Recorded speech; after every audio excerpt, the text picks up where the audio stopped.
30, the word broke. That a lot of confusion initially. The Rebbe had a stroke, and it's difficult to describe all the emotions associated with that moment and what that represented. We had experienced the Rebbe's heart attack, Shminat Atzeres, Tavshel Lamed Ches. I was 12 and a half, but I remember it very specifically because my father had put me on the bleachers in the back of 770. That's where my spot was. And I remember when they made us all leave 770, I didn't know where my father was. So I was very scared because I was outside. I had to leave 770. I had to find my father afterwards. He found me, whatever, at the corner. But I remember it being very scared. So we had gone through something like that Siddim and Ash had gone through something like that. But this was another shot. Like, what's going on here? What does this even mean? No one knew exactly what's happening. The Rebbe didn't go to the hospital. The Rebbe came back to 770 in an ambulance, and then the rest of the story from that point on, I think people are aware, of what happened. So what does this represent? Why are we Farbrengen? What does this all mean? And I would just add a point, and that is that when one reflects on that whole period of time leading up to Chav Zayin Adar, you reflect on it, you think about it. You don't, even if you don't think about it, you can read about it because others have done the work for us. There were a lot of, you could see already from Chav Beishvat, Tavshel Mem Ches, the Rebbe began saying things and doing certain things, sort of preparing for the Rebbe talked about this possibility, this situation. The famous Sicha of Chav Ches Nissen. Many of us were, we here in Pittsburgh, we ran to the Bendel's house, if everyone remembers. Rebbe, all of a sudden there was a Sicha of Chav Ches Nissen, Tavshin and Aleph. And it was an unusual Sicha, and then the hookup took place at the Bendel's house. I don't know why it was the Bendel's house that night. I don't remember why. But the Rebbe said in the famous Sicha that he did everything that he can do. And now the Chassidim have to, there's very powerful L'shainis words that the Rebbe used at that Sicha that the Rebbe said, demanding Mashiach, but also unusual words, preparing and talking about certain things at post Gimel Tammuz reality. In retrospect, the Rebbe was saying such things. And I remember right after the Bindels, we ran over a few of, but the Rebbe said there should be 10 people, or it's a main benemis. So in Pittsburgh, we decided to run to Aaron Cohen. A few of us ran over to Aaron Cohen's house because Aaron Cohen used to say, meet you inside the, everyone knows where Aaron Cohen, we'll meet you inside the main gate. He kochs a Mashiach. Most people don't know. No? Most people don't know Aaron Cohen? Okay, is that? No. Okay, there was a couple here, Aaron and Marsha Cohen, who they started off living somewhere in Monroeville or whatever, and Rabbi Kosweiss used to go pick him up and bring him to school every day for a period of time. I actually went out to get them to come to school. You convinced them to come to school? There was a Rabbi Weingarten right. that lived out there. And he told me once that he has a family there. They may be able to shayach to go to yeshiva. If you want to come talk to them, come to them. Yeah. So I remember going out to them and in the end, they ended up sending their children to yeshiva. And by the way, their children are now shluchim around the world.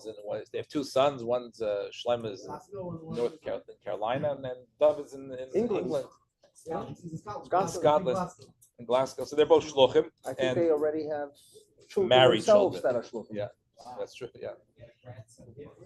Yeah, the grandsons are shliach. So Rabbi Cohen would always say, he Mashiach. He was a tumler about Mashiach, anything to do with Mashiach. Rabbi Cohen was involved, so he would say, "I'll meet you inside the main gate." So that was his greetings all the time. So he was someone who Mashiach with the seriousness, with the earnestness. So when the Rebbe said that we wanted to go to Rebbe Aaron, get some inspiration, the Rebbe wants people who mean it with an emesh, a shturm, and whatever. But the Rebbe was clearly, he used l'shainis, that language that was unusual. And then talked about, I did everything I can, now it's on you. different types of expressions that we hadn't heard from the Rebbe before.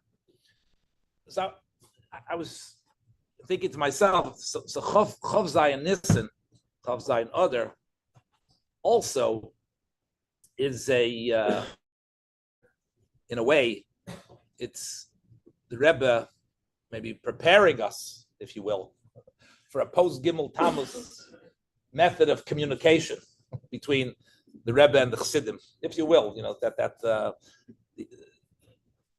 whether or not that's the meaning of Chav Zayin Adar, I don't know if that's the case. But the points I want to make are, regardless, they're true regardless. But from that point on, all of a sudden, communication changed between the Rebbe and the Chassidim. But the key word is not that it in any which way stopped, but it changed. There's a different way that today, after Gimel Tammuz, we need to discuss and Farbrengen about a relationship with the Rebbe post Gimel Tammuz, and the recognition that although it's different, it still exists. I just will tell you just a personal thing before we dissect this a little bit and see something good. So I started relatively recently, I started writing to the Rebbe very regularly. Should have done it long time ago. I do write to the Rebbe. I go to the oil, write to the Rebbe sometimes on the birthday, a couple to them. But I started writing to the Rebbe. What? Most of my letters now, the title, not the title, the teichen is help. That's most of the teichen, without getting into the specifics. That's most of the teichen of the. So I began writing to the Rebbe, and the whole stuff of the charity type, I gave the Rebbe regular updates, and I also wrote about certain individuals. I'm trying to read whatever this, and how should I go about it, etc., etc. So I began writing to the Rebbe. It's a good thing in itself. It's good just regardless. It's a good thing to do. What did you do with it? You sent it to the door. So I do different things. Sometimes I put it into Nigris and then I take it with me later when I go. Sometimes I go to the website and send a letter that way. Depends. There's a way it gets to the oil that way. Yeah. If you go to the website, Yeah. somebody on the other end prints it out and takes it to the oil. So if it's very, very private, I wonder, are they going to read it? They're so going to read it. So, whatever. It's cheshbonus. So I'm telling you, this is a real story, so you'll just understand what I'm saying here. So so this morning was one of those mornings I decided I was have to write a letter to the Rebbe. But for certain reasons, I didn't get around to it. I just didn't get around to it. I didn't like everything else. I make a to-do list, and then either you check everything off or you put it to the next day. So okay, I didn't get around to it. At around, I could take out my phone and I could tell you, I get a text. I get a text. Someone unusual sent it to me also, but that's not relevant right now. I get a text, and whoever it is sends me a picture of me holding Mendel by the Rebbe, Chavav Adar, Tavshin and Beis. I'm saying, I looked at the picture. I said, "How did you know? How did you know?" Like, I'm thinking about writing to the Rebbe, and I didn't get around to it. So, to me, like the Rebbe, I also got it. You got the picture? My wife. What did you get? What did you get it? I got my father, my mother. Today? Yeah, today. Somebody Same person. I don't know. It could be. There are people that do that, It's probably right? That doesn't underestimate what it accomplishes. Unbelievable. So you went as a kid. Here's a picture. No, my wife was. It's from my wife. She was a part of the group. On the group. So here you have the timing. There's Mendel, holding Mendel, and my father, Olav Shalom, who went with Mikey Butler. Everyone remembers Mikey Butler. He was by the Rebbe, so there's a picture of him there. And my mother, Olav Shalom. So I'm thinking to myself, I wanted to write to the Rebbe I wanted to communicate to the Rebbe. That was my plan because it's important to do. And I didn't get around to it. So the Rebbe sent me what I needed. It was just like a shot in the arm. I got you covered. You didn't get around to writing me a letter. I send you a picture of being by the Rebbe by dollars on that day. To me, it was a meritic chizuk to me, and to highlight the this nekuda that the method of communication changed, but the fact that there is communication, the fact that we can write to the Rebbe and the Rebbe can respond to us is something that we have to remind each other and be sure that we're very in touch with that, because then we can, it's powerful to write to the Rebbe. I don't wait for like miracles to happen, or I don't wait for the results. As soon as I write a letter, I feel like, oh, I did what I had to do, and now everything's going to be okay. Next day, if it's not okay, then I have to do I have to start all over again. And so first of all, the Chaim, Chav Zayin Adar,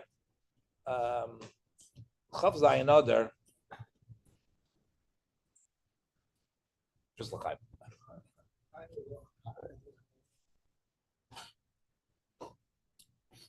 There's I'll just say another word. The Parshas Pekudei, at the end of Parshas Pekudei, we all know, people are very, very familiar with this Nekuda, that at the end of every Parsha, there's a mnemonic. Everybody knows this, right? One or two words. That's the numerical value of that mnemonic. That is the total amount of psukim in the Parsha. There's a lot of important information in what the word that's chosen. For example, you have in Parshas Tetzaveh, you have Parsha. How many psukim are there? That's right. How many psukim are there in Parshas Tetzaveh? There's 101 psukim. First of all, 101, because Moshe, if you spell out the word mem, second mem, shin is yud nun, so the mem yud nun, and hey the aleph. That equals 101. That's the psuk amount of psukim. The Moshe is there, but he's there hidden, like the Gematria. But what's the word there? What's the word? The word that the mnemonic, it's actually a word, is Malachi. Mem lamet aleph chaf yud. That's the total. That's 101. So one of the Mefarshim explained. I saw this a while ago, but I read that Moshe Rabbeinu, the Eibusha said to Moshe Rabbeinu that instead of me going before you, I'm going to send a malach to go before you. The Eibusha says this to Moshe Rabbeinu. Moshe Rabbeinu is very upset about this. He doesn't want a malach. He wants the Eibusha himself to take the so the malach, the malachi, which is a malach, and Moshe Rabbeinu didn't get along. It says the malachi did not return till Yeshua's times, because Moshe Rabbeinu didn't want to have anything to do with a malach being the one who accompanies Klal Yisrael, not the Eibusha himself. So when does the malach come back in Matria 101? Well, Moshe Rabbeinu is not there. So the name is very much linked. At the Parshas Pekudei, the Rebbe's chiddush is there's no siman at all there. It's the only parsha in Torah that there's no siman at all. So what does the Rebbe explain? It says nothing. No, so it doesn't say anything. It doesn't. No, Yeah, it does say. It doesn't say anything. No. Let me explain to you. In the Chumash, it says nothing. It says nothing. Look at the Tzaveh. What? Before the Rebbe's Kiddush. Before the Rebbe wrote that. The Rebbe said what had happened there. That it was written B'li Kol Siman. So the Bacher Azetzer saw the Lashon B'li Kol Siman. He said, there's no siman here, so I'll just take it out. There's no siman. That The says Rebbe even said that in the old Chumashim, you take a look, you'll find it the same thing. that the word bli kol was Blikol was there, Blikol Simon. right. So that's what I'm saying. So the Yeah, zetzer, no, but I'm saying, so it does say Blikol In- Simon in uh-huh. the old Chumashim. yeah, so the bacha the zetzer took it out. So right, there was no. So we don't now in the Chumash didn't have it. They didn't have anything there. That's what Rebbe's chiddush. That was probably said bli kol simon and the zetzer bacha zetzer. That's the Rebbe's pirush. That's the Rebbe's pirush. But in truth, this, if you think about it, the bli kol, which literally translates as without anything. What? Not koil with a kuf. Chaf. Okay. Yeah. Okay. So it's bli chol simon. It's not a kuf. So bli chol, because what's the shaykhs between bli chol and tetzaveh? Excuse me. What is it? Excuse me. Bli chol means without anything.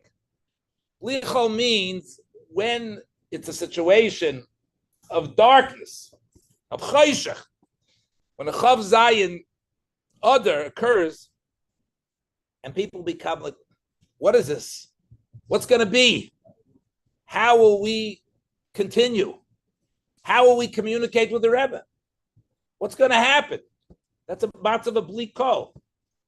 So if there's something that the Rebbe taught us, it was that's a simon. The bli kol is a simon.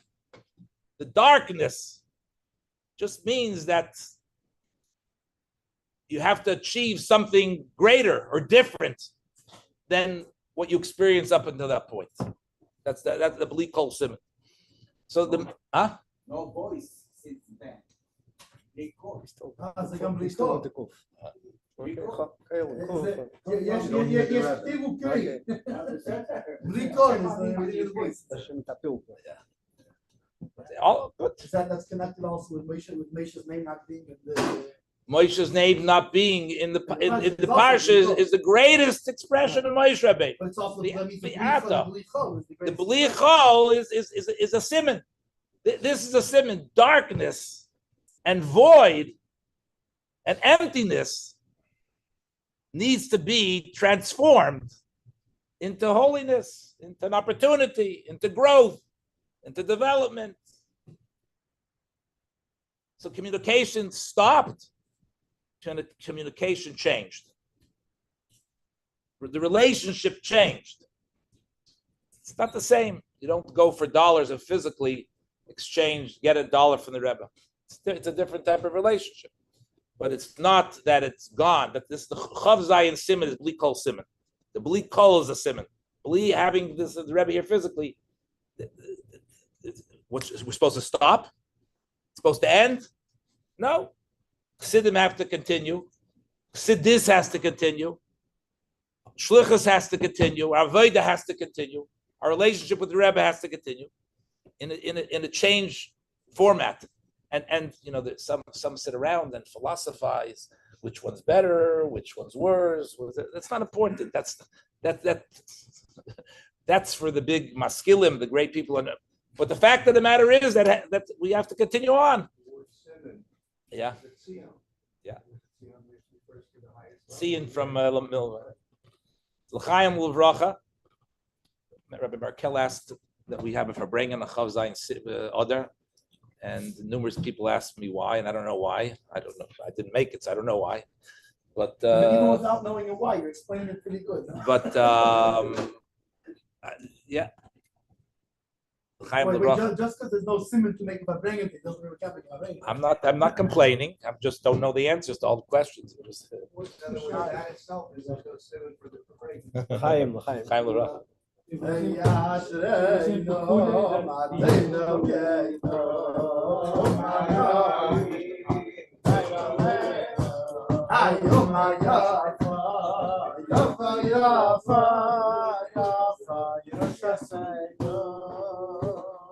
La la la la la la la la la la. Oh yeah.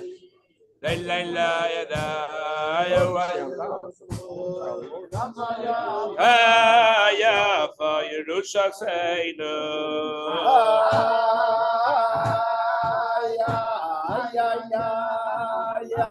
Ay ay ay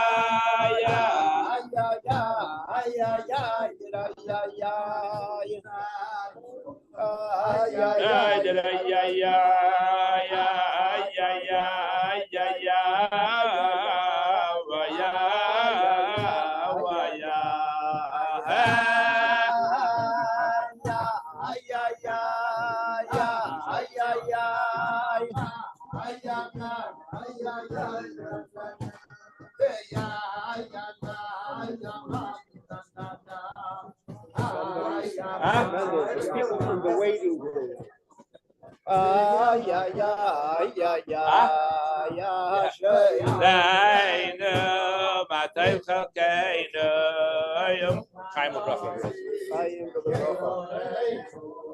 Auf dem de Tevanire war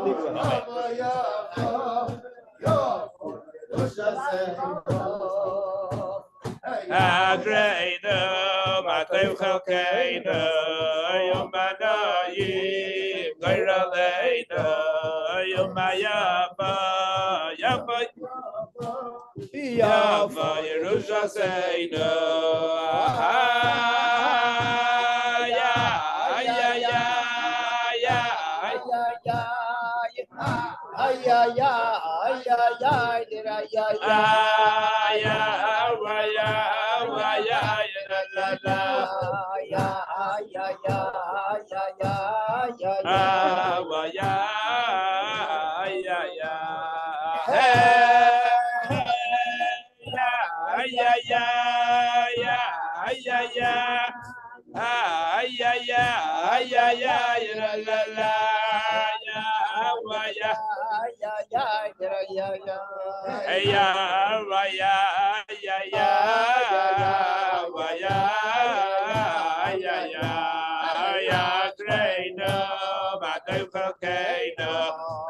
Omanayim, Gairaleinu, Yomayafa, Yava, Yava, Yava, Yerushaseinu, Ashreinu, Matev Chalkeinu, Yomanayim, Gairaleinu, Yomayafa, Yava, Yava, Yava, Yerushaseinu.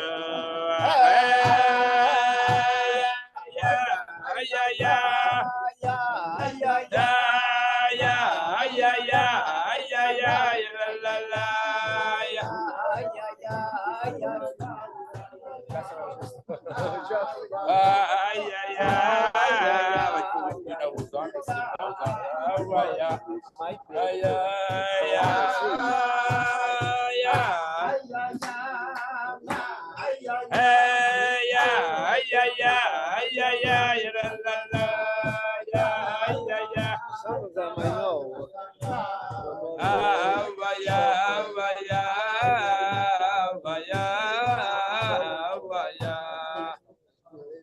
Chaim L'Rocha.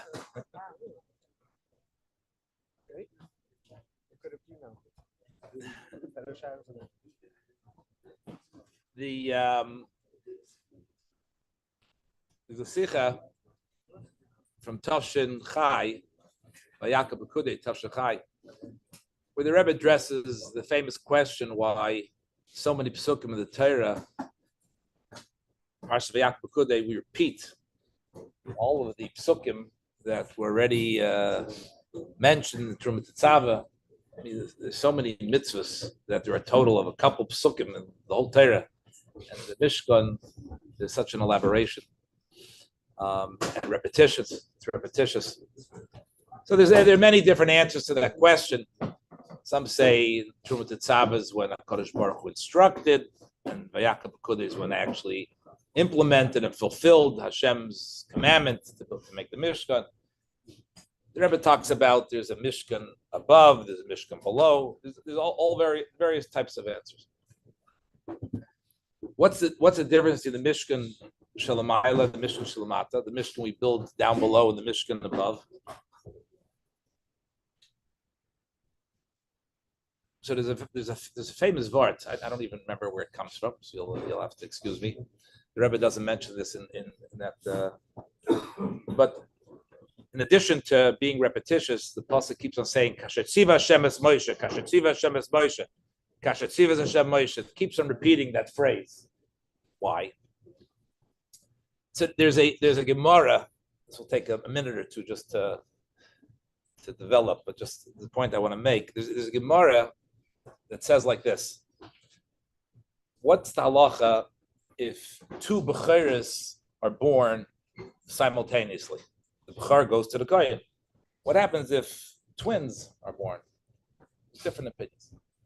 So the Mishnah brings different opinions. And one of the opinions is it's impossible. The lashon of the Gemara is it's impossible that it can happen simultaneously. One of the becher came out earlier. It's just you may not know which, but it's physically impossible. So that there's a whole sugya in becher is about that you can't get. It's not exact. It's impossible that two things can happen and you can get it, at exactly the same moment. So the Gemara from there segues into a very interesting discussion about various halachas associated with the kalim of the Beis Hamikdash. It's also associated with tefillin, for example. Let's take tefillin as an example. The Torah instructs us, Talach l'Moshe Sinai, that tefillin have to be exactly square. Exactly square. So the question is, the Gemara says,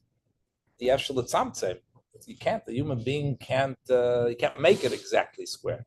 The Gemara also brings an example that there was a chut hasikra on the mizbeach. There were certain things that had to go above the chut hasikra. It had to be right in the middle, and there are certain things below. But it's impossible to get it exactly right. So the Gemara says, how can you? I'll digress just for a second, if you'll just digress. There's a famous Rabbi Hirschsprung, you brought him to Pittsburgh many years ago. He was the rabbi of Montreal, chief rabbi of Montreal. He also wrote a very fascinating book about escaping the Holocaust. It's in English, very fascinating read. And he knew Shas by heart. That was his thing. He knew Shas by heart. Remarkable. When we were kids, when I was in Guidance Trail, New York, he came for the Archei Kala. There's a year, the Shabbos before Chavav. He would come there. A lot of rabbis, Gedolim would come there, and he wanted the kids to test him on how he knows the Gemara. He'd start a couple lines, and he would just continue it. Anywhere in Shas, you could take a Gemara off the. Anyway, so he asked a group of whatever Bachrim. He said to them, "Let me ask you a question." He said, "There's a Gemara in Baba Basra that says the following. The Gemara says that if someone finds a baby chick within 50 amos of his dovecote, then it belongs to the owner of the shevach of the dovecote. If it's beyond 50 amos, then it belongs to whoever finds it." So the Gemara says that Rabbi Yirmiyah asked the question, what happens if one leg of the chick is on this side of the 50 amos and the other leg is on the other side of the 50 amos? I'm just thinking of the Yeshua Tzamtzeh. So they threw him out of the base medrash. They threw him out of the base medrash. And there's a whole discussion amongst the Rishonim why they threw him out of the base medrash. The Gemara says more unusual, gives much more unusual cases than that case where you're not allowed to ask, So the Gemara says this guy, he was just being irritating. It was a pick-a-unique question. It didn't deepen our understanding. Sometimes the Gemara will bring a case that can never even happen, but it helps us deepen the understanding of the halacha. But this didn't lead to anything. It was just stam haknachai. It can never happen. So since it can happen, okay, we know the halacha, 50 amos. So there's nothing that just the Yeshua. So Rabbi Hirschsprung asked the question. Let me ask you a question. He says, how long was Rabbi Yirmiyah sent out of the base medrash? Yes. Who knows? The Gemara doesn't say how long Rabbi Yirmiyah was sent out of the base medrash for. No one discuss it. So Rabbi Hirschsprung said, "This, I don't know one Masech by heart. So I can't tell. I think the sugya Rabbi Yirmiyah is, let's say, Daf Chav Gimel and Bava Basra, somewhere around there.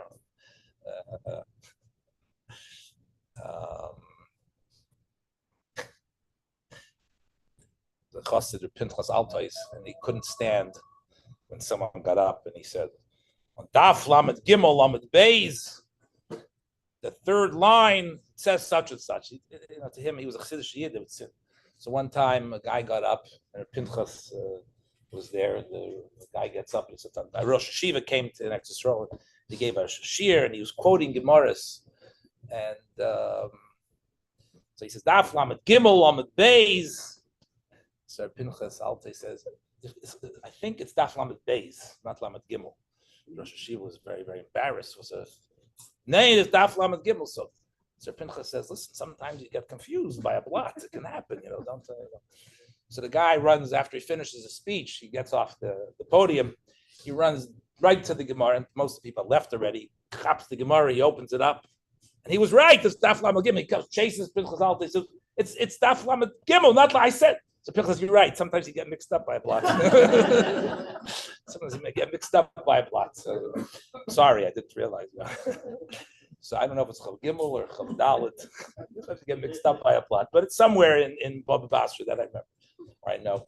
So Rabbi Hirschberg said, he says, when do you find Rabbi Yirmiyah's name next in Bava Basra? Bava Basra is the longest Masechta in Shas. Kuf Chav Beis, you find it. 90 some. That's next time Rabbi Yirmiyah's names appear in Bava Basra. So Rabbi Hirschberg says like this: Abe the last in a Chassidish yeshiva, by the Chassidim and the Chassidish yeshivas, they learned very quickly. Like in 1 week, they covered 10 blot Gemara. The Rebbe once said that Lubavitch, Abnei Nezer, it was a hybrid of the literature and the Chassidish Shayfan. He brought them both together. The Rebbe once said that. The Chassidish yeshivas, if you go learn in Ger, you learn 10 blot a week. So in the literature yeshivas, you sit on a sugya of 4 lines for a month. So Hirschberg said like this: if you're in a Chassidish yeshiva, he was out of the base measures for a couple of days, 10 days, and they got him right back in. He says, if you're in a literature yeshiva, he was out for years. That's what he said. Hirschberg said. But it just came to my mind because of Ef Shalit Samtze. 1 foot on this side, 1 foot on that side. So the Gemara asked the question. So Ef Shalit Samtze, you can never get it right because halach l'moish Sinai, it has to be square. And nowadays we know if you use the measuring tools that we have now, nothing's square. And none of the kalim in the base of the Oren was not 2.5 amas by 1.5 amas. It's impossible. They didn't make. So so the Gemara says, when it comes to things that are from the Eibishter, everything's precise and it's exact. But anything, kasher tziva Hashem es Moshe, when Hashem instructs Bnei Yisrael to Moshe to do kach v'kach, right? He recognizes that we're very much imperfect. We can't get it exactly right. By definition, we're human beings, and human beings can't get it exactly right. So what do? We do it to the best of our ability. So the Eibishter tells us make square tefillin, so we make them as square as we can. Put the chut hasikra in the halfway mark on the mizbeach. We do it to the best. We measure it to the best of our ability, and we put it there.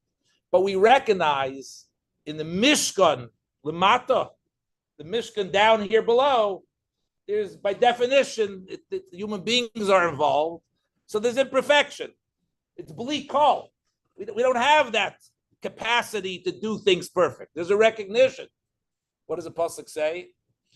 Even Moasu Haboinim Hoisel Reish Pina. Pasuk we say, what does Even Moasu? We say it in Halal. What does that mean? When they built the Beis Hamikdash, they came across this stone, and the stone wasn't straight. It had an unusual shape to it. So what did they do with it? They put it on the side. We can't use this to build the Beis Hamikdash. It's not straight. It's crooked. It's lacking. Even Masu Haboinim, the stone which the builders despise. They didn't know what to do with it. The Even, Hoisa, when what happened, they got to a certain point. The cornerstone, they were looking for a stone that fits. They went and found that stone that was imperfect. And that fit exactly. Hoisa Reish Pina. That became the cornerstone of the whole being. That's the Even. That's what we say in Hallow. Even Masa Boinam Hoisa Reish Pina. In other words, in Avodah, that means that by definition, we're bli kol. By definition, we're seriously lacking. By design, we're lacking.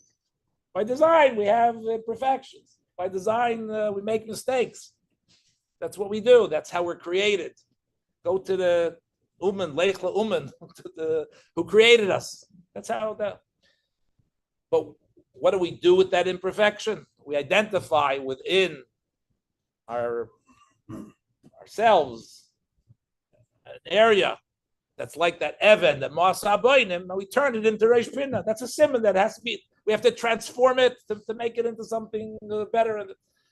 That's Chav Zayin Adar.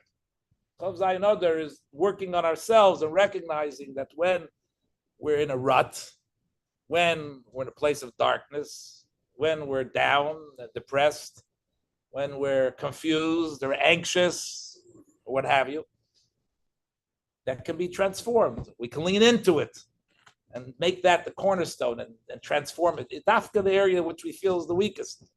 We can make that into something. The bli kol can become a simon of who we are and what we stand for. So l'chaim l'bracha, reflect on Chav Zayin Adar, and not philosophize too much. A lot of ink and a lot of speeches have been analysis, but what's clear is what we have to do moving forward, and what our avodah is, and how we have to transform the current situation. Chaim. Reminds me like the stone was always the right stone, it just was in the wrong place. It's been judged to be in the wrong place. When you say, student, it's the wrong student, it's the wrong student, why don't you think everything has to be square and rectangular? Put it in the right location. I thought you were going to say, as long as you don't become stoned. That would be the perfect for. In the end, when you potato that's when they used Therefore, the best of them will come out as best as the human being can make it. That's why in every issue, when you potato give it to us.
They can leave soon.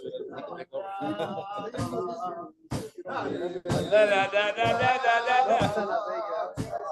I figured as much. One of the reasons I said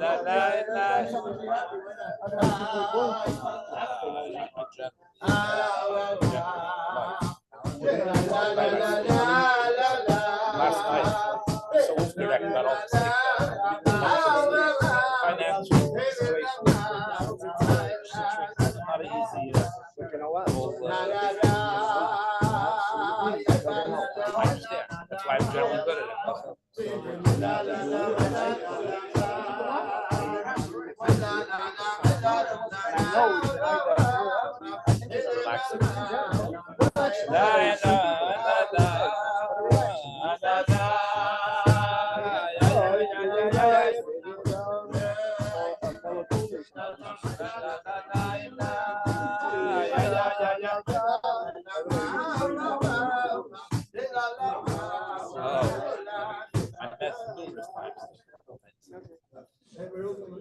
Yeah, please.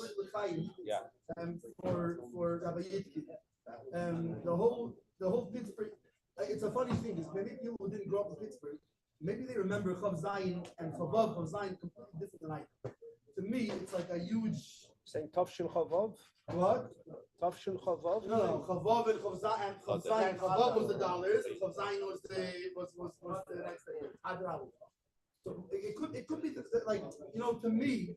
It's like how can we not have a Farbrengen? It's like to me, it's like a pivotal day in my life, in my thinking about my connection to the Rebbe, going from if we were going to dollars for the Rebbe, now we have to learn the Mamad and the Sifis. So it could be in other places. They don't like. Maybe it doesn't mean the same thing. So I just wanted to say L'chaim Rabbi Yossi, who put so much. This was something that they very much cost on bringing it into. And there were people that this was their first. Was that last dollars, and so Rabbi Yossi, who put so much effort and energy and it was a crazy. The whole thing was a crazy idea. Thank God, Rabbi Yossi never shied away from a crazy idea, and so Chaim, Rabbi Yossi is certainly Farbrengen here with us on this occasion. Chaim.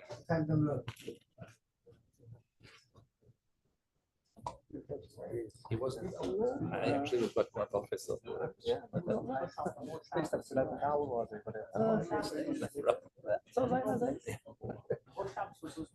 I hear these things all the time. But it's really okay. Louder. He's saying that you heard from Itkin that originally he was going to push off to a different Shabbos. No, they made this date and they were going to push it off a different date. He called up his father-in-law and he told him that once you make a date that you're going to go, you don't push it off. You take an opportunity and you just don't push it off. And that was the Shabbos. That was that.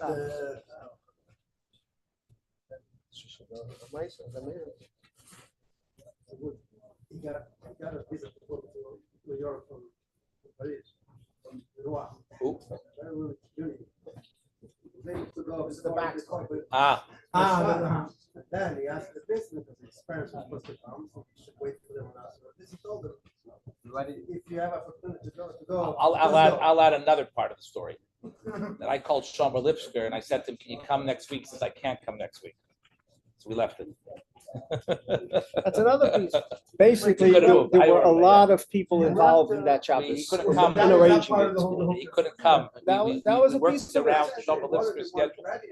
Yeah. It was a lot of people were L'bracha. involved in that Shabbos and making it happen, and that's why there was such a huge crowd. It's clear that everyone wanted to see us. That's 100% the case. He spoke beautifully. I remember Rabbi Lipsker spoke. Were you there, Mrs. Sal? Were you in New York? He spoke. Lipsker from Miami, from Bal Harbor. Where did he spoke when? The Farbrengen, where the koil is. We rented upstairs. We got a caterer. The koil is there now. The koil is there now. The koil then was on Union. The Mesifta was also over there. Mesifta did not go to the. That's why that was probably where. No, we had a separate program for the Mesifta. Then the buses came and there was. I was probably in some very odd place making l'chaim with Chen Goodman at the time. That's probably. realistically speaking. Tafshin on base? I think Chen was here. I'm not asking if Chen was here, but asking if you already making l'chaim with Chen and Tafshin on base. Yeah. Listen, no, the only question, the question is, was I making l'chaim with Chen? Was I making l'chaim? No question. The rules are a little bit, well, they weren't different. We just approached them differently. Is this this is not like recorded, it's not like It's recorded going on to hundreds and hundreds of people. It's okay, I'm not worried about the. It's just a Zoom. It's just a Zoom. no, you don't record this. There's two people in the waiting room. It goes out to hundreds of people. Thousands. So hopefully not too many misnagdim. Chaim. Just a Zoom.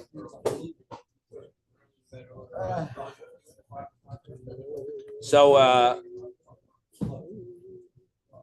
this past Sunday, I'll share with them. This past Sunday, I was in Miami, Sunday and Monday, and talking about Rabbi Shomer Lipsker. There was a conference of mechanchim, of menalim, of principals. So four of us came from Pittsburgh. Rabbi Unsdorfer and Rabbi Raskin, Rabbi Frankel, and myself participated in this. Actually, Sunday night, Rabbi Lipsker was the guest speaker. I wasn't there when he spoke, but I heard it was as powerful as when he spoke to us years earlier. To the mechanchim, he spoke beautifully.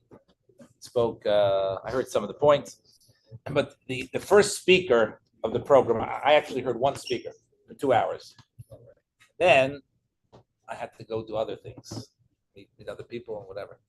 But the first 2 hours, I was part of the. First of all, because it's good to be part of it. It's good to participate with chaverim, etc., etc.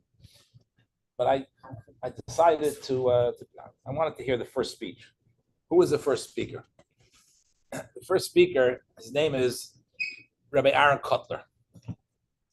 Aaron Kotler. He was the first speaker. Who is Rabbi Aaron Kotler?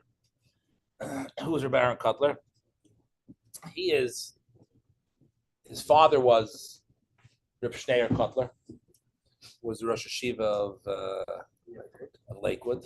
His brother is Reb Malkiel Kotler, who's currently the Rosh Hashiva in Lakewood. His grandfather is his namesake, who he's named after. His great grandfather was Isis Alma Meltzer. He comes from a lineage of Gedei Yisrael, whatever Litvish leaders. Yeah, I met yeah. Sorry. He was the major ones who helped revive Judaism in America after the Holocaust. The Rebbe.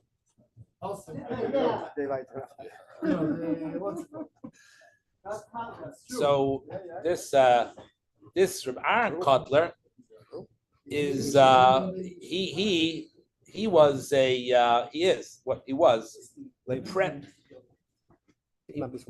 the president. He was the president of Lakewood Yeshiva. He was. It took 2 years ago. He was a president of Rosh Hashiva. He had a budget of $100 million. He's like Rabbi Moshe. Him and Rabbi Moshe Gadlarsky are from the two biggest fundraisers in the Orthodox world and beyond. Big fundraisers. And so he came and he spoke to 40 Menalim and heads of school, which in of itself, just if I say that, when I grew up, my father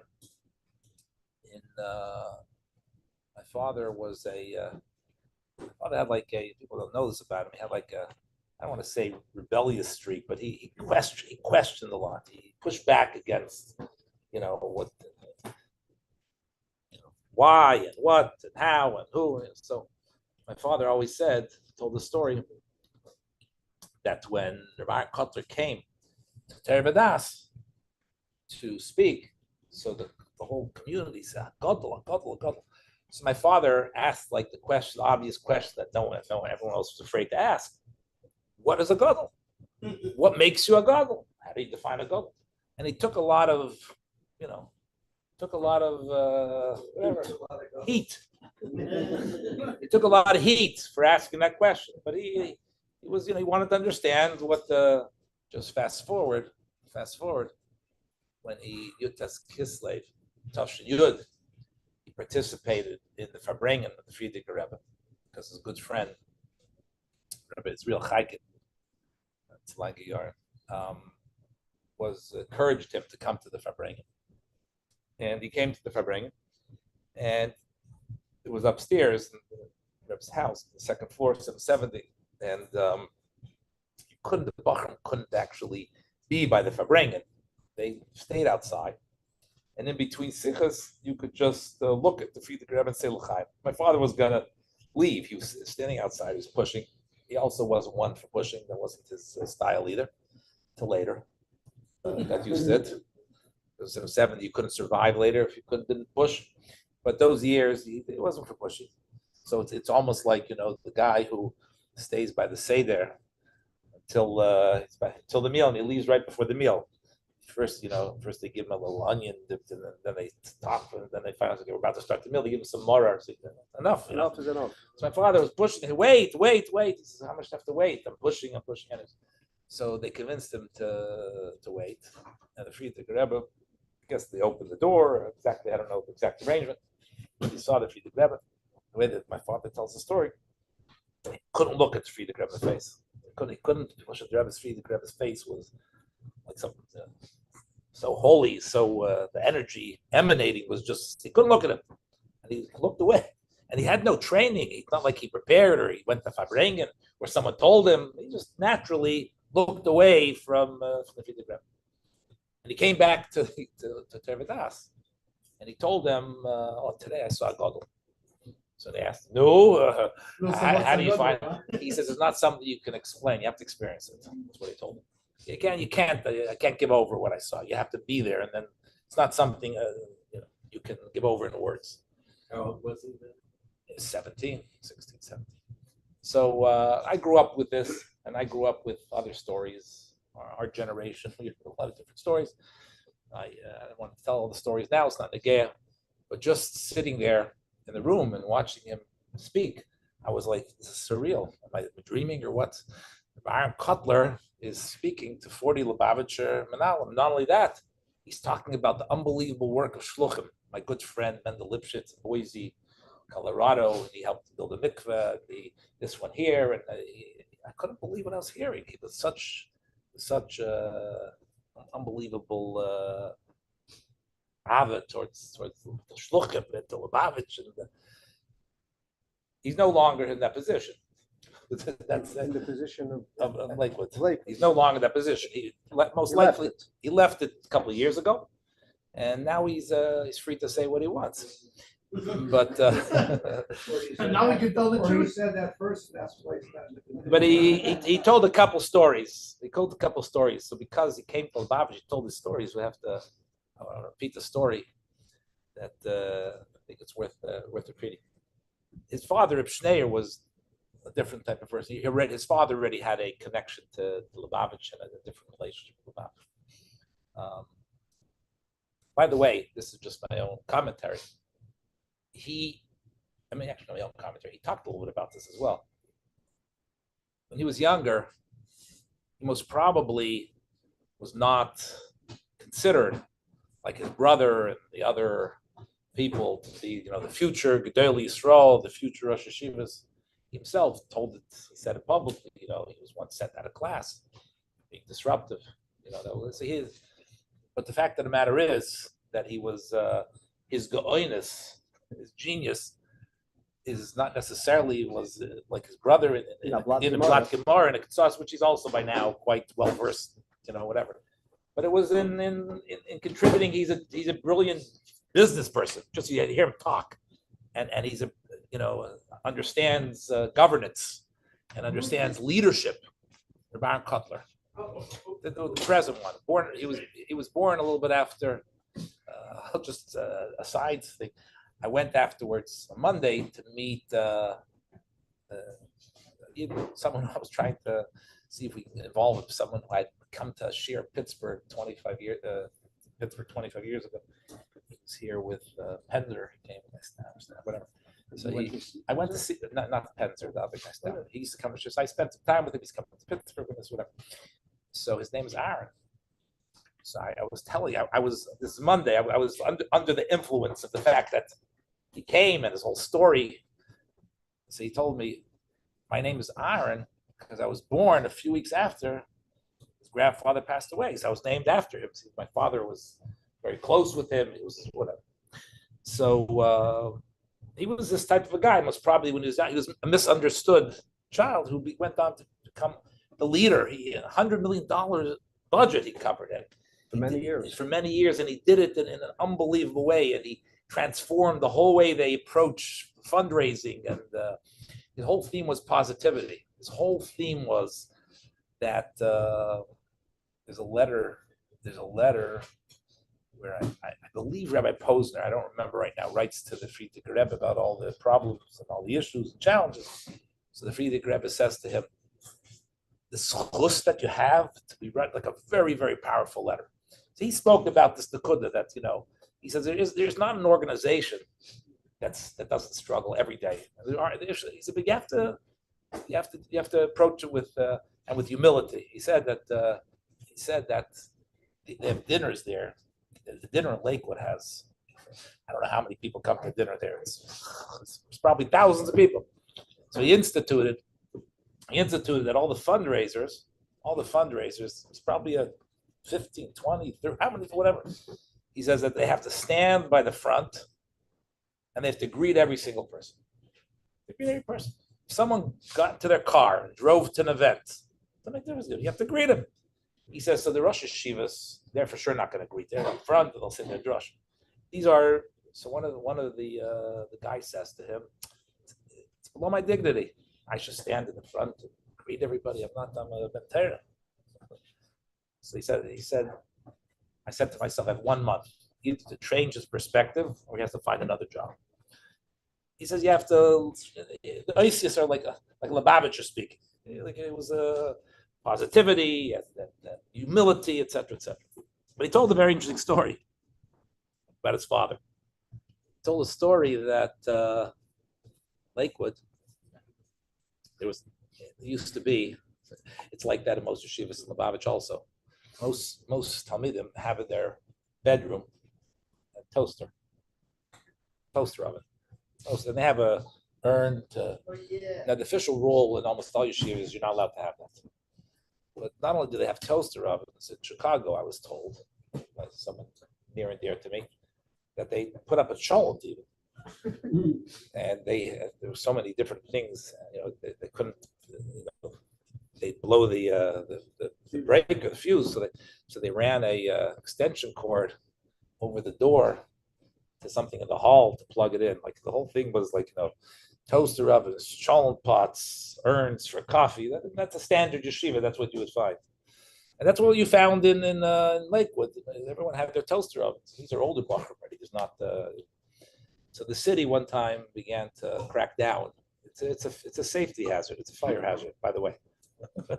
So they cracked down, and they decided that so that the yeshiva had to, yeshivas are put in a unique situation. You have to work with the authorities because you get money for them or they fine you.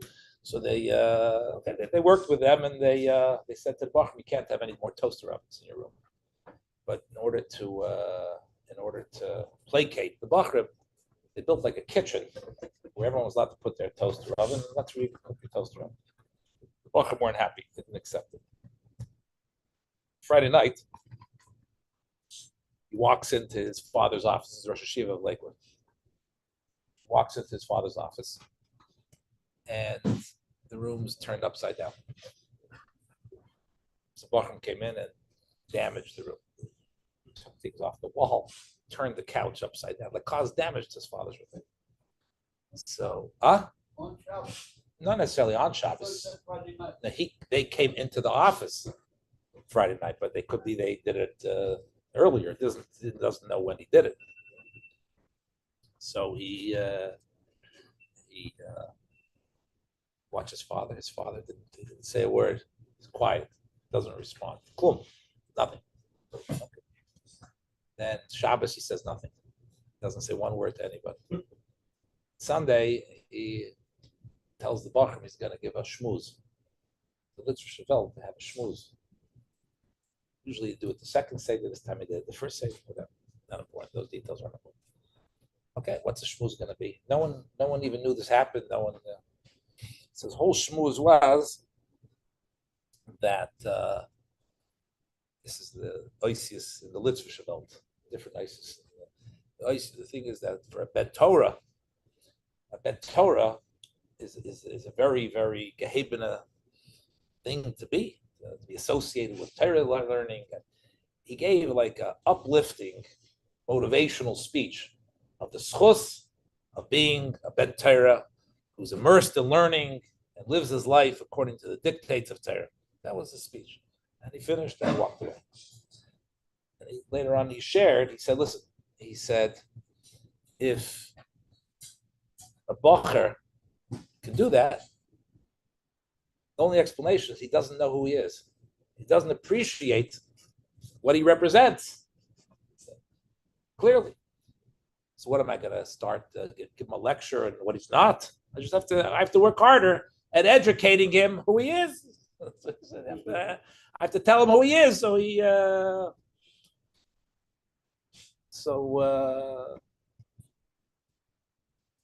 that's a story that he told.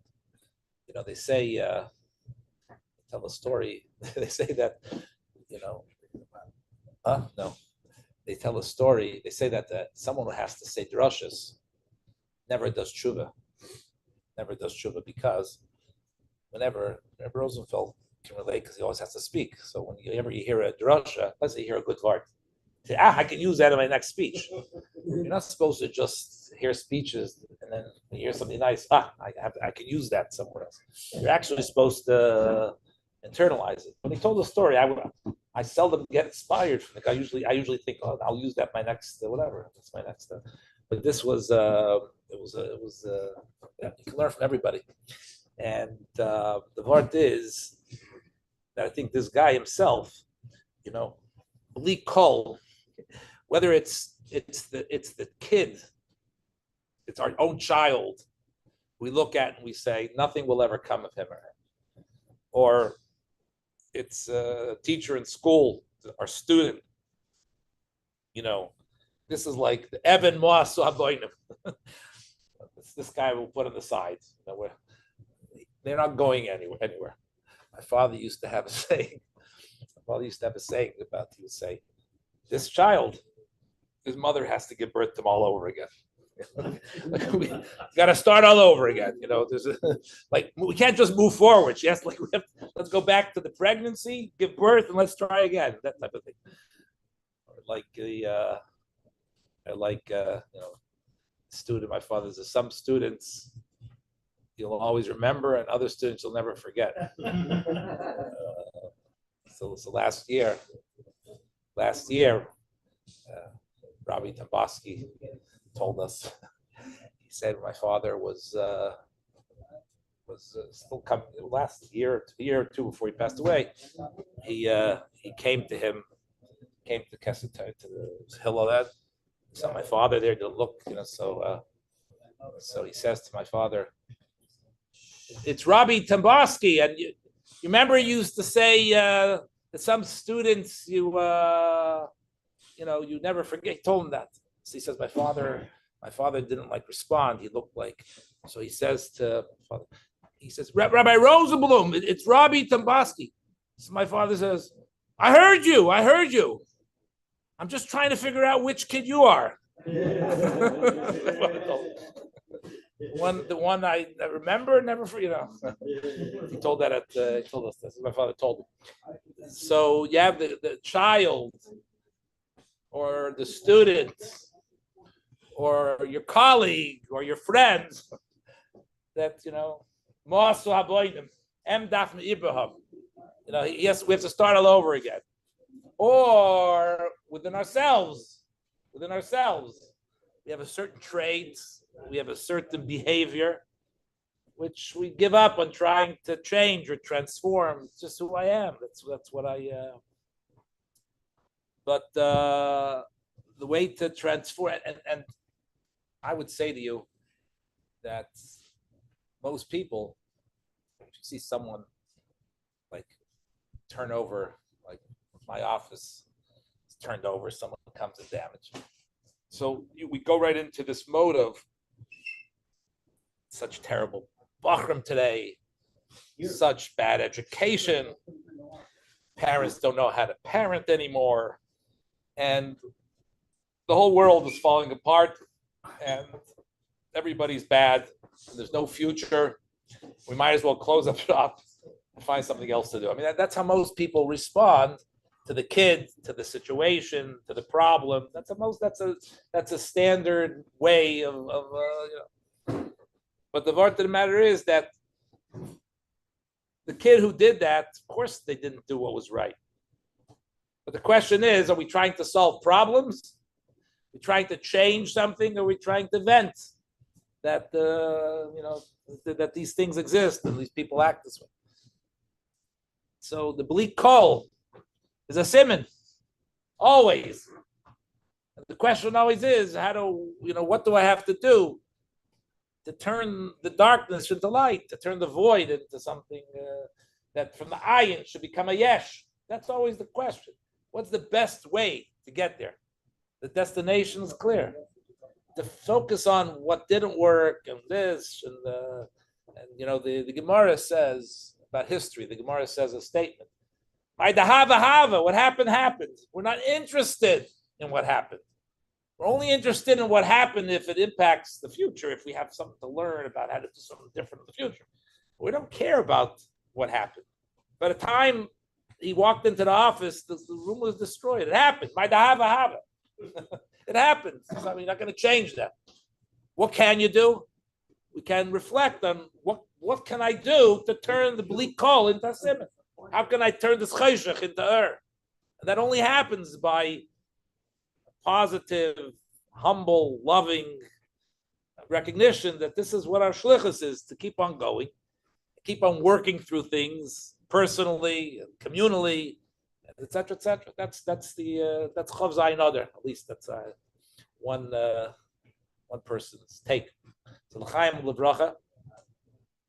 We should continue to transform ourselves, transform our talmidim, transform our community in a positive, forward-looking, problem-solving manner. L'chaim l'bracha.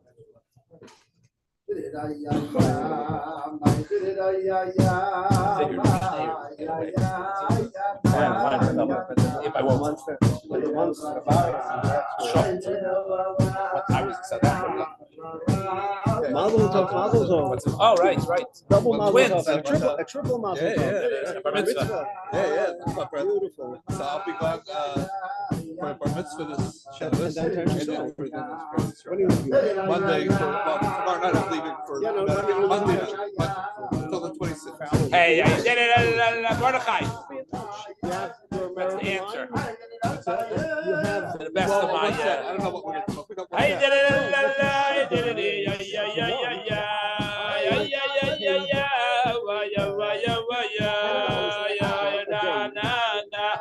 Use it as an American line grabber. And if you were storing your wife's telephone on that too, so hers would be $5 extra. I had both, but Yeah, he was and you only pay the day that you use it. If you don't use it, post you don't about pay for it. the grandson.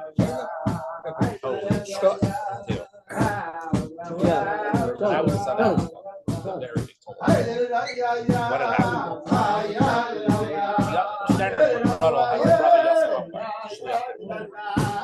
Their mother was working for the Rabbi Yossi. Their mother, she knew what was going on there in the program. She knew what they did. So they were offered from his community. He went to wait and they ate over his house. When he came over his house, the set apart. He said, "Don't mention that murderer at my table." So it became this community like the whole. I remember when he died. And I remember that the Rebbe used to go and people there.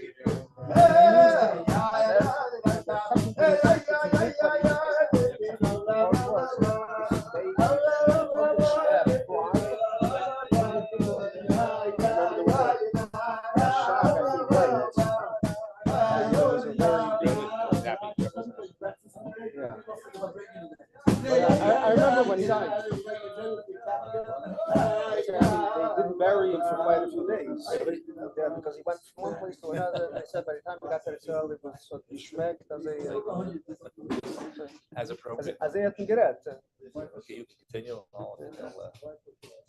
I'll just say one thought along with what Rabbi Rosenblum spoke so beautifully. Just to, having been there, of Zion Adar, we were all there together, and the whole community actually was very involved in that trip, and that's why it was such a successful trip from the community's perspective. In Kanayin Hora, Big Olam, being there, and it was a difficult challenge that we had for whatever reason in getting in to go as a group to the Rebbe, but in the end we were able to overcome it, and we actually went in, and the Rebbe gave beautiful brachas, mamish beautiful brachas to the people that were there, and their actual stories of people that went and asked for brachas and beautiful things that took place. But the Shabbos, that particular Farbrengen that the Rebbe spoke, anybody that was there remembers, and today you can take a look at the Farbrengen, you can see the whole concept was about the power of a Jew, about the koyach of a Jew.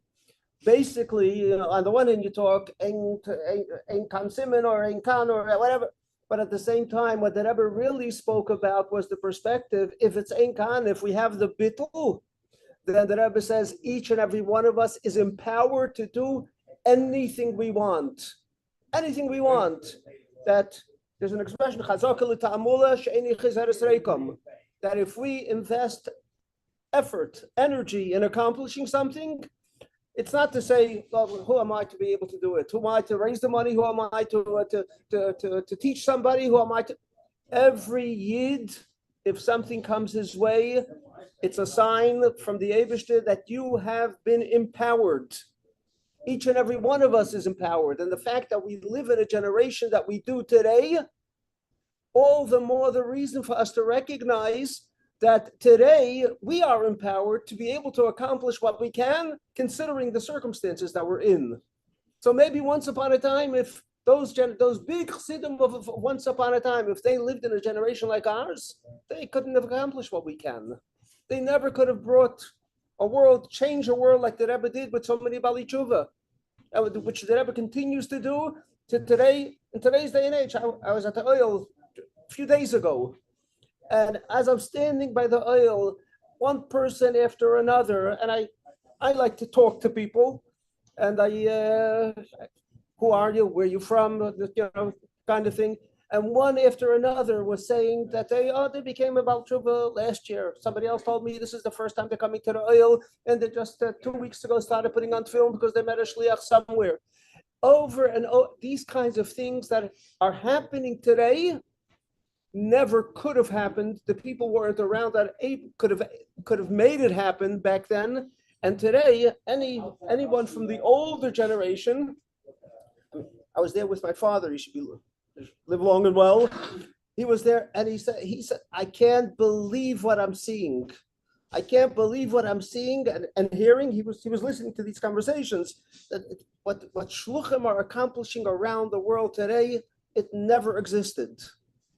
So what the Rebbe is telling us and has taught us and shown us then, when the Rebbe talked about, and the Rebbe said, how are we empowered to do it? How are we able to do it? That whole Farbrengen was about, and take a look, whole Farbrengen was about Achdus.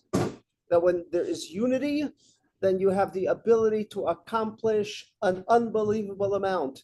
There's a sikha from the Rebbe, where the Rebbe says, when the Rebbe spoke about during one of the wars, maybe she should help, everybody should be well, and everybody should be matzliach, and we should have an end to it, and the coming of Mashiach now. But the Rebbe spoke about once, and the Rebbe talked about what did the Rebbe institute during the war. the Rebbe instituted that there should be a Sefer Torah, an ice and a Sefer Torah for every soldier that goes out to the war.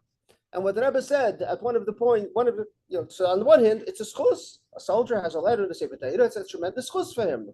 But the Rebbe took it from a whole different perspective. The Rebbe said when a soldier goes out to war, he can be one soldier fighting the enemy, or if he has a letter in the Sefer Torah, he is not just one soldier, he is thousands. What are there? How many? 304,805 letters in the Sefer Torah. Huh? 304,805. So the Rebbe said it's like any enemy fighting over 300,000 people. Because when you unite, you have the koyach of not just yourself. You have the koyach that everybody has been given, and you're united together with them, and you become one like them. And that's why we are in today's generation, because of the achdus, and the achdus is unbelievable. In spite of what we look at sometimes and say there's a disunity going on in Eretz Yisrael, I can tell you without a question, the unity today is like never before. Yeah, there's disunity. I mean, after all is said and done, we're still Jews, so we have to fight with one another. But Especially in Israel. yeah, we have responsibility. Yeah, you have to fight, otherwise they won't know who we are. But the reality is that the unity is unbelievable today that exists in Eretz Yisrael amongst the people, amongst the soldiers, and amongst everybody. So what the Rebbe has told us and taught us, Adar, or whenever, that we have koyach, a special koyach that no generation before had, and we have the koyach to be able to accomplish everything that we can. And as the Alter Rebbe says in Tani, the Rebbe connects with us in so many different ways, and it's this kind of way that we are today able to accomplish, because we need more koyach than once upon a time. And the Rebbe says that we have the koyach, we're given the koyach, and the Rebbe gives us this koyach. And when we connect with the Rebbe, and as Rabbi Rosenblum said, each and every one of us should regularly, on a regular basis, write to the Rebbe. The Rebbe said, write with me, and that connects you with me. Write to me, and whether it means going on a computer and writing, or sending it to somebody that goes to the oil. In the meantime, you can put it into a sefer.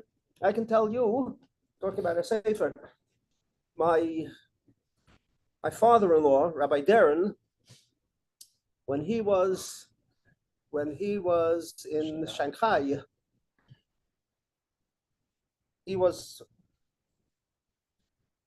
he and his sister were left from his whole family. All the rest of them were killed. But when he was in Shanghai, he was he was the youngest of all the Shanghai. So he was a young bacher. He came from Poland. He came from Poland, but then through Shanghai and came to America. But what happened is, in the end, in Shanghai, he wanted to write a letter to the Rebbe. And actually in the letter, which we have now, how do we have the letter? You might ask, he wrote it to the Rebbe, how do we have it? So what he did was, back then, he took the letter, he wrote a letter to the Rebbe, and he folded it up and put it into a Tanya. And Rabbi Reichik had a Tanya, he put it into Rabbi Reichik's Tanya. When Rabbi Reichik passed away, the children went through his Svarim and they found this letter in his Tanya, so they gave it to the family, to us. So we have a copy of it. And in it, he writes, his father, he wrote to the Frierdiker Rebbe. But in it, he writes, you can see he's writing, this is somebody who just ran from Poland, doesn't know what happened with his family, and he's writing for brachas. He's writing for brachas. You think that, what's on his mind? On his mind that he should be safe and he should be alive and survive. He writes, first of all, he writes for a bracha for his parents, who he thought they were still alive, and his brothers and sisters, and whatever. And in the end, most importantly, he writes that he should be Yerushalayim, a Chassid, and a Lamdan, and he should be Mekusha to the Rebbe. That's his concern. But the point being that, what did he do? He put it in a sefer, which is what the Rebbe writes, that you should put it in a sefer until you can get it to wherever. So the key is, the way we connect with the Rebbe today, continuously write to the Rebbe. And as the Rebbe said, the Rebbe actually said this to Rabbi Posner in a letter. There's a handwriting of the Rebbe writes, you have to write to me. And the Rebbe will figure out how to get the answer to you. And today there are so many people that will tell you, they write to the Rebbe, they go into the oil. There was a guy, a shliach, who went into the oil and asked that he needed who knows how much money, and walks out of the oil, and the guy walks over to him, I have a tzedakah that I need to give, and I'm coming to the Rebbe, I want to give it. Do you know anybody that really needs tzedakah today? The guy was ready to give as much as this guy was, as the Rebbe just for bracha. These are stories, real stories that happen continuously. There's people who stand at the oil. There's one person particularly who was at the oil all the time. He should one day write a book. But unbelievable stories over and over and over. I met Dr. Twersky's grandson. Dr. Twersky's grandson. I met Chaim, who's actually, he lives in Eretz Yisrael. I met him in Eretz Yisrael at a chasana, and he tells me he comes to America a couple of times a year because he is a big fundraiser today, a big fundraiser, huge fundraiser. And every time he comes to America, he doesn't leave before he goes to the oil. Yeah, and he says not just that, but every time he comes from the oil, he always has a miraculous story following. Always. He said, it never misses it. He says, I connect with the Rebbe and these things happen. He says, on a regular basis, these things. So it's our job to do what we have to do. We have to connect with the Rebbe, be connected with the Rebbe. And when we connect with the Rebbe connects with us, and sometimes even if we don't, the Rebbe, regardless of that.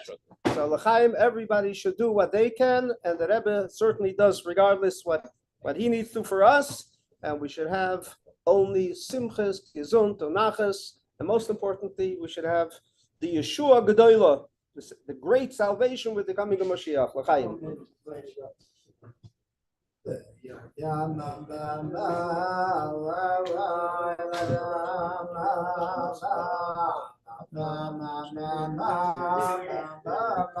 See you in the morning. Yeah?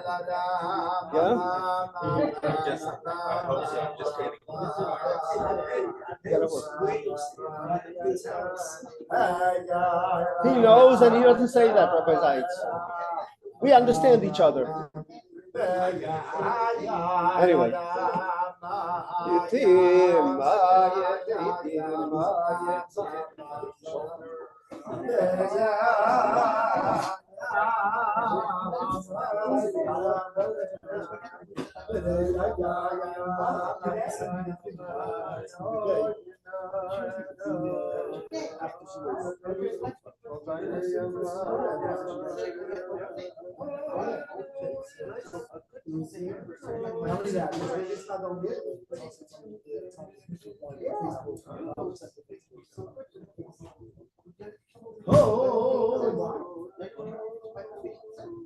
Now, because I have to wake up early. I have doctor's appointment tomorrow.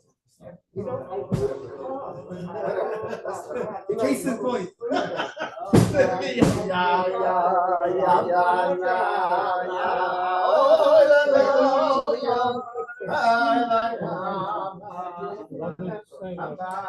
I remember distinctly.